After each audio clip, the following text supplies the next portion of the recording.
Hello friends, I am Yogendra Agarwal and you are watching your own YouTube channel Commerce Mantra by Yogendra sir. Students, in previous video we were talking about share issued for consideration other than cash.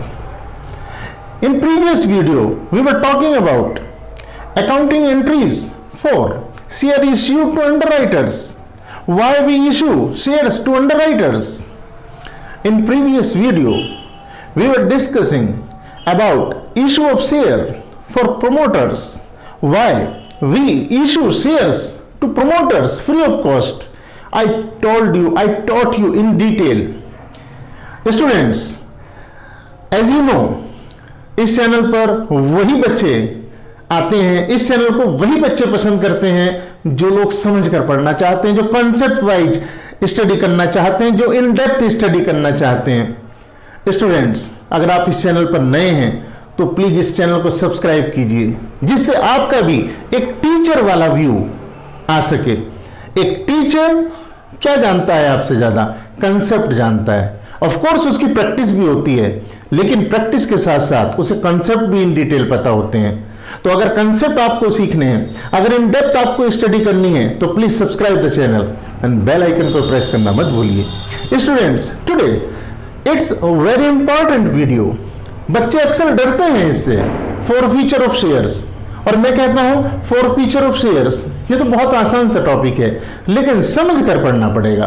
तो कैसे पढ़ेंगे, क्या चीज इसमें खास होती है जिसे समझने के बाद हमारे लिए आसान हो जाएगा, तो इस चीज को आज मैं आपको बताने वाला हूं, समझाने वाला हूं. स्टूडेंट्स, जब हम बात करते हैं फॉर फ्यूचर ऑफ शेयर्स की, तो फॉर फ्यूचर ऑफ शेयर्स को मैंने यहां एक डायग्राम के रूप में आपके सामने रख दिया है. तो इस डायग्राम को आप लोग पहले स्क्रीनशॉट इसका ले लीजिए और फिर इसको डिटेल में आपके सामने करता हूं.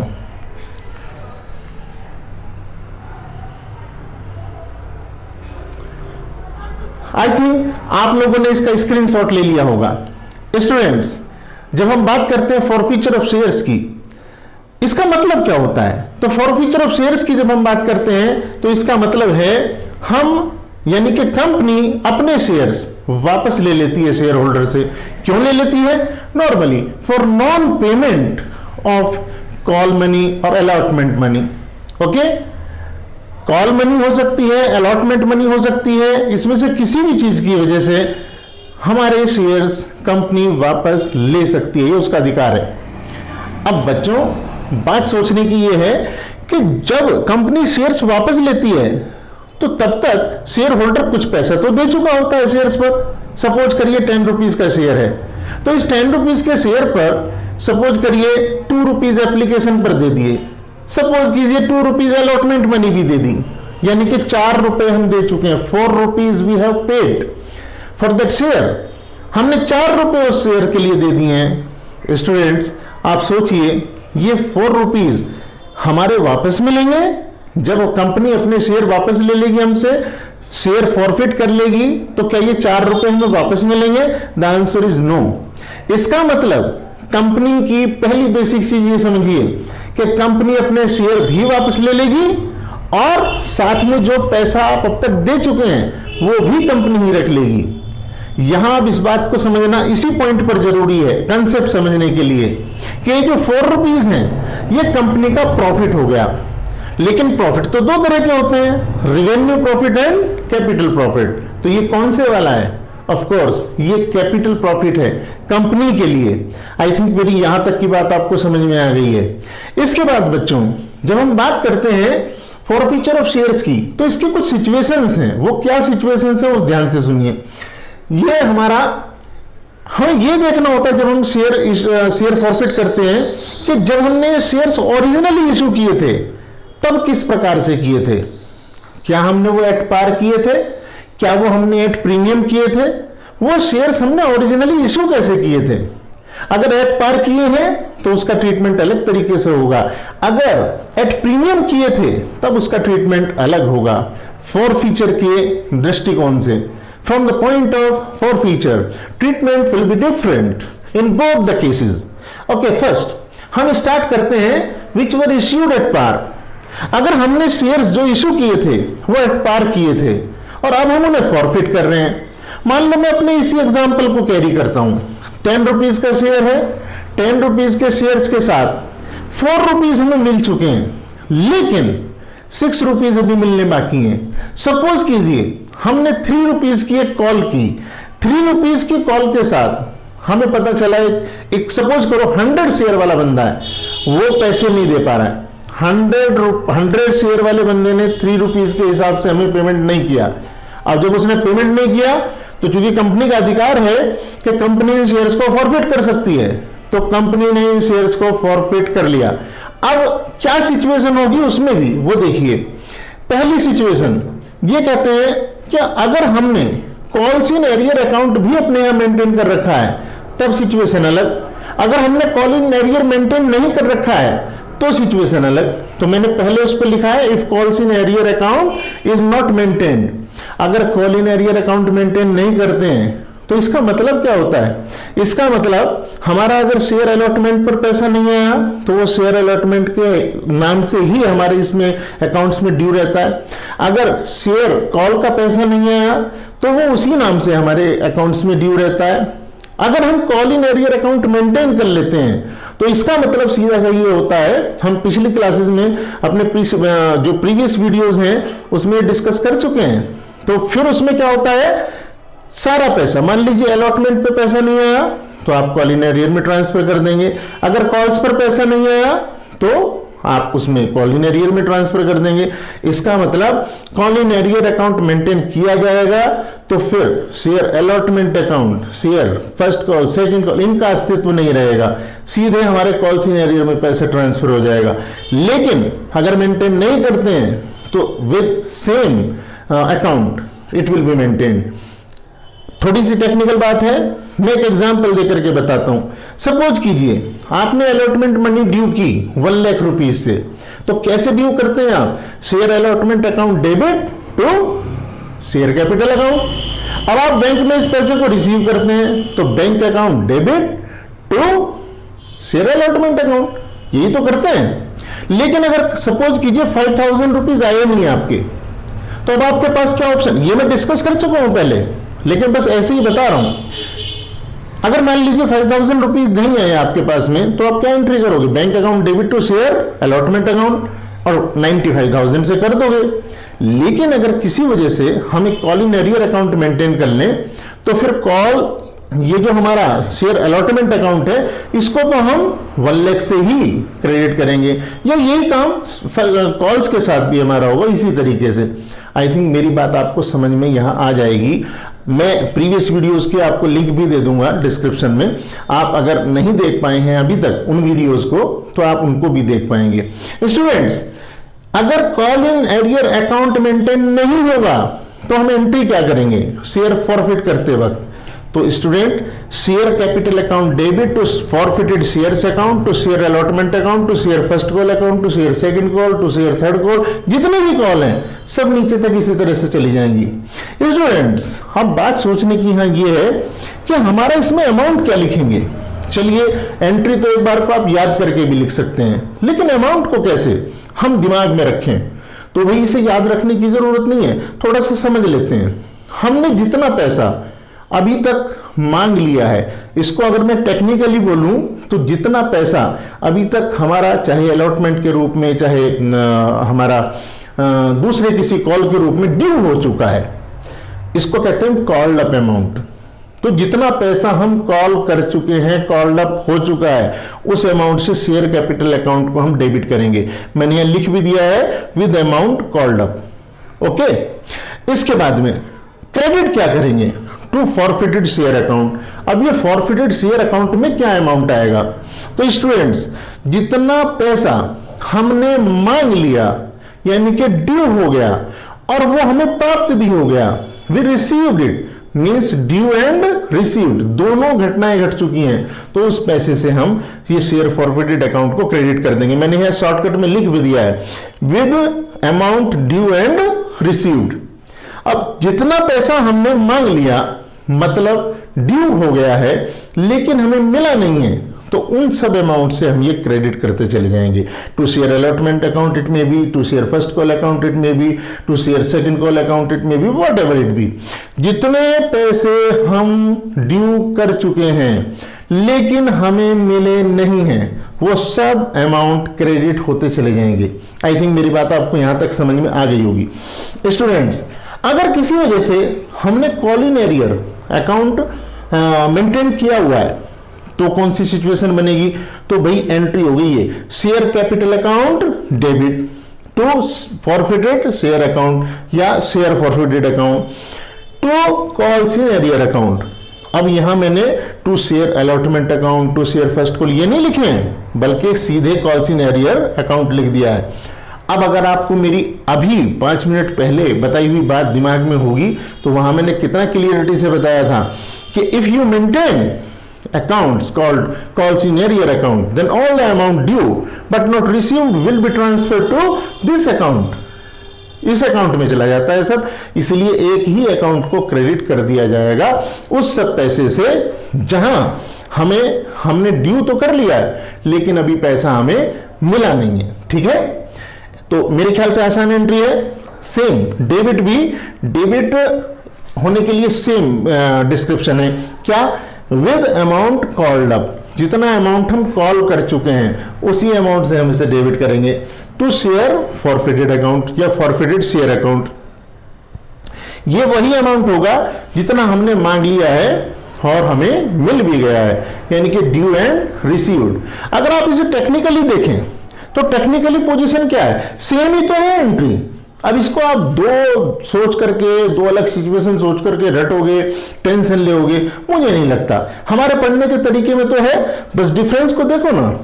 अगर calls in arrear account maintain करते हो तो कॉल्स इन एरियर अकाउंट आ गया, अगर calls in arrear account maintain नहीं करते हो तो इतने सारे अकाउंट इसकी जगह आ गए, कंसेप्ट पूरा होगा।